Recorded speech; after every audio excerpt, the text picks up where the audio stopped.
Yeah, good man. He's keen. Yeah, I like him, mate. Yeah, good. No, I made up with him just as you were saying, he's loving it. So We can kick this off, and then the other guys can come in a second because they know basically what we're trying to do. So my name's Simon Millington. I work for the English FA as a county coach developer in the grassroots department. So so it's interesting, I met with Kelly Cross last week and he said there's probably about 100 full-time roles in football within Australia. So within the FA, in the technical department where I work, there's 300. So you go, right, okay, we're quite well resourced, so it's bearing that in mind when I'm here to go, not everyone's as lucky as we are with resources here. The purpose of this was I contacted Dave because someone put us in touch and I said, look, I'm going to be on there, a bit of a busman, so I'd like to do something if I can. And he was like, yeah, sure, we'll see if we can set something up, and this is what's come off the back of those discussions.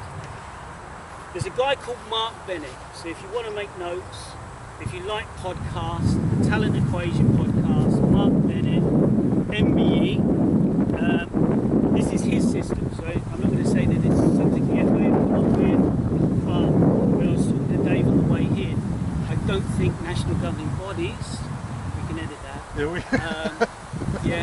always provide the right thing for coaches at the right time.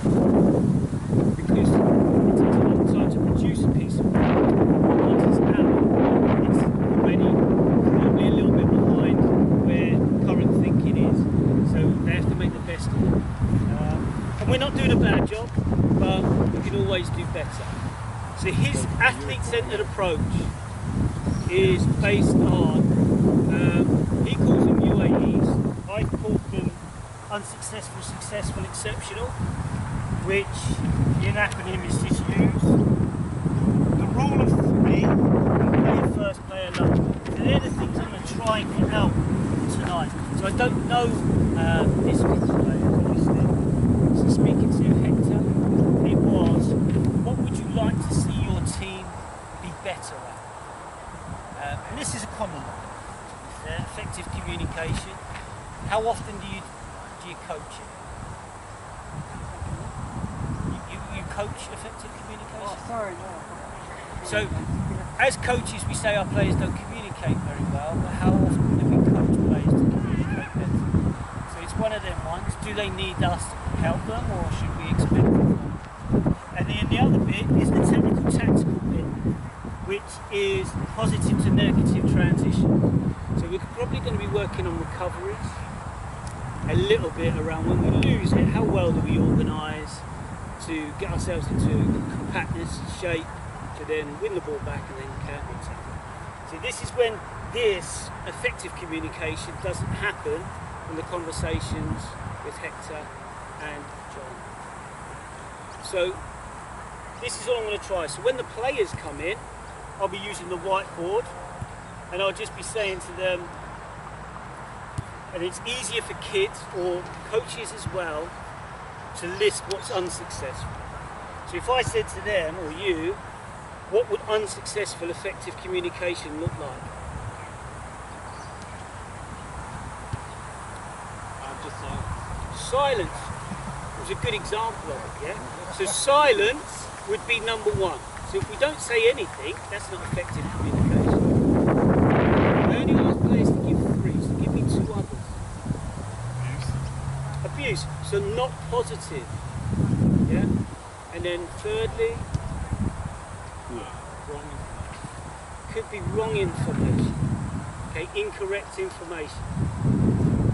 So some people would say that it's probably the top 3. So successful would probably be the opposites of them, yeah? So what would exceptional, effective communication look like?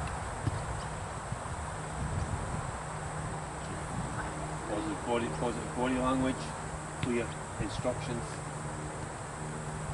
So it'd just be the opposite. So what would exceptional be? Exceptional. So you're giving us the opposite of unsuccessful, which we would say successful, which we would say is a given. If we're saying that that's what we want our play, that's a given. what's exceptional? So how about the timing of that information? So we've had not accurate, but what about, well, if it's delayed, can it be instantaneous? So how well do your players deal with transition? Does transition happen? They go, oh, bloody hell, I wish I had a shot. Hey, hang about, that's rubbish transition, because what you should be doing is we've lost it, now I've got to drop it. But who triggers that? So what we'll be working on is the players trigger. And do you have your most vocal one doing it first, and then the others start to feed in off the back of it? Or do you get them to take self-ownership? Okay, so the rule of 3 is I take ownership of myself and my responsibilities. And I have to show you, as coaches, they'll be different for you because you'll know some of the players. For me, they might find it a bit awkward because they're teenagers. But I usually say to them, you know, if they've done something well, so say on transition they give good information, give yourself a little thumbs up. That could be one like that, because they're like, oh, I don't want to do this. Yeah. But if they haven't done it, then they have to let their teammates know, sorry, I should have gave you effective communication early and I didn't. If they don't take responsibility, so rule of 1 is, I do that first. Rule of 2 is, if I don't do it, my teammates need to do it, and that's that positive bit around, Simon, you said that you were going to do this on transition, you haven't. Make sure you start to do it, please. Then if they don't, coach steps in and starts to say, hey, look, you agreed. Yeah, on transition, you were going to do this, you were going to help him, and you haven't done either, so now I've got to step in. In an hour with some kids I don't know, it can be a challenge, but you do sometimes see a shift in where they're at. Because they've got to get over the awkwardness and all that sort of stuff. Yeah?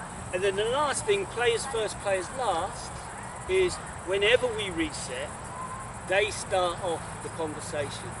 And I'll try to get them into their units eventually, where the defensive unit will get together and go, right, how are we doing? And I'll ask them to scale themselves as individuals. On a scale of 1 to 10, 10 is amazing, 1 is abysmal.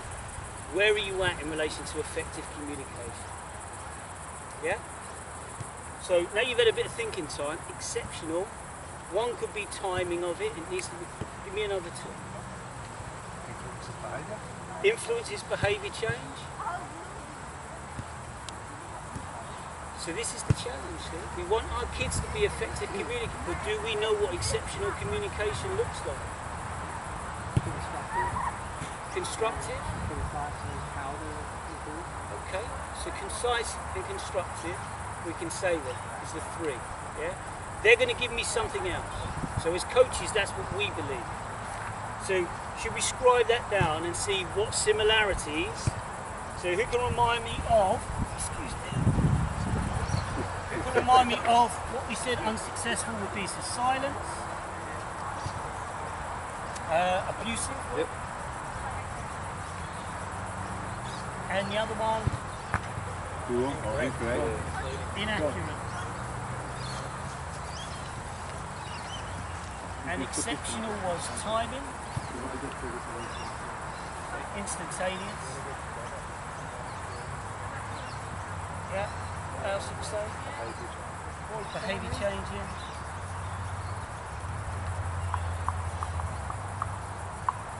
And constructive concise.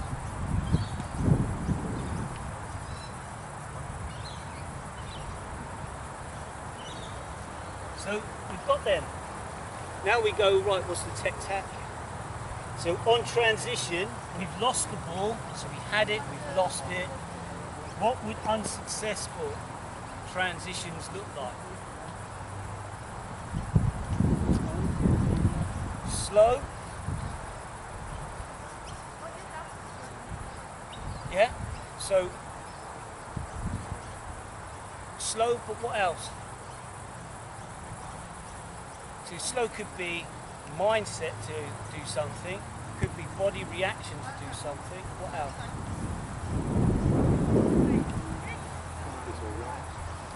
Disorganised. So they're not getting into some sort of, well, will we lose it? You do this, you do that. Yeah. So pressure cover balance.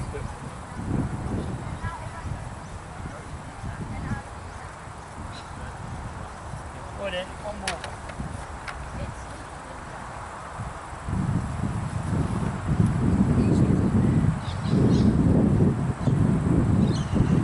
So slow, disorganised.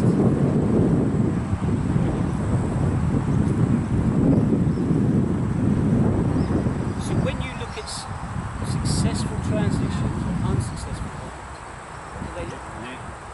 It's negative body language. Remember that. Okay, good.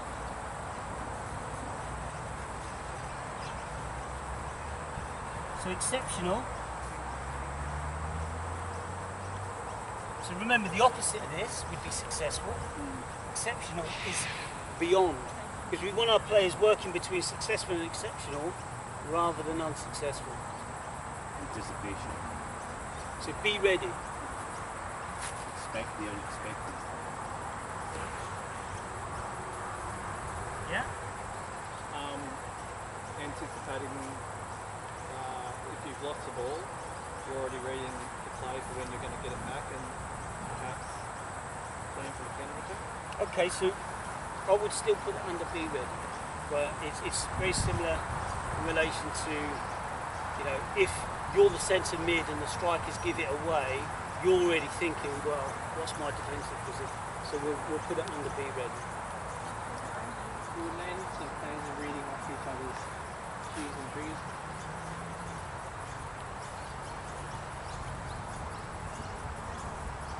Yeah.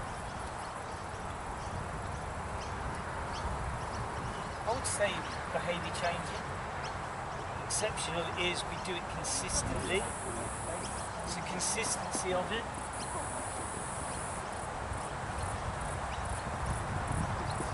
Speed, accuracy, and consistency.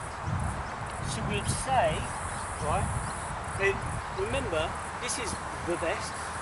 You've got to judge it on the players that you have. And I don't know if you profile your players at this club. If you go, right, because in England we use the four-corner model, technical, tactical, physical, psychological, social. This approach sits more in the psychosocial side of things because it's trying to work on behaviours and characteristics. The tech-tac bit obviously sits there, but it's not the focus. We said 75% behaviour, 25% tech-tac. That's what we're looking for. We're looking to be better at effective communicating than we are making them the best transitioners in the world within an hour. Okay, so you have to think, if you profile your players across a model, we use the four corners. Who's strong, who's not so strong, how do I start to make my sessions bespoke to the individuals within my team? And it's subjective. We're not going to say to you, start to collect data on, unless you wanted to, because that's the strength of yours. But speaking to a remote, it's a development club. But you could still go, well look, these are the characteristics we'd like our club to have in players. Just as a development club, it can be open to change. Want to develop as a person and a footballer. So whatever it could be that fits your model, you would then go, well, who's strong in those areas, who's not so strong? Because then that will start to feed into, but actually it's not all of them need to be effective communicators. It's a couple. And if we can get that couple to do it, then the trickle-down effect is bigger than that. But this is what this comes off the back of. We've profiled the players in our squad using a model, which is the four corners that go physically there. Good at this, also good at that, technical, tactical, psychological. We're not psychologists, so we don't go into it anymore. But it could just be around concentration, communication, consistency. These are the most consistent. So it's the timekeeping that can link in. Who doesn't give the ball away? It's not just a subjective thing sometimes when we go, I think this. Yeah, because we can have a bias, can't we?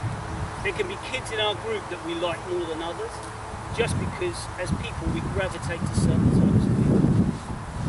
So we have to make sure that our biases don't get in the way of how we perform or our opinions on players, because it would be unfair. Is that okay?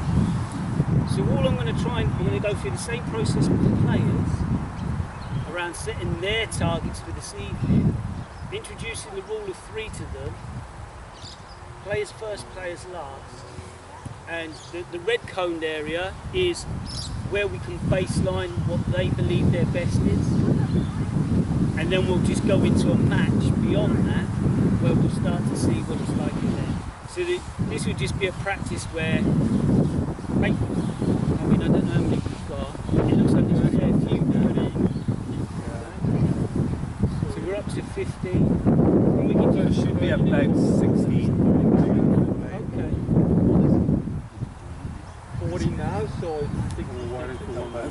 Yeah. They get another couple. Another car coming through. Okay. So yeah, once we know exact numbers, we'll then just be able to go, right, okay, they'll play a keep ball, break out into the other end, the other team must recover, win it, bring it back to their end, yeah? And we'll get them to have a go. And that's just where we baseline, where they go, this is us showing exception. They won't be able to show exception, but they'll be trying their best to give us an idea of what their best is at this moment in time. So they haven't played since October, first training session for a while, so you have to have expectations around, well, what is their exception at this moment in time? So being the best that they can be, given the current situation, be better than. Now, luckily it is getting through. Yeah. Yeah. But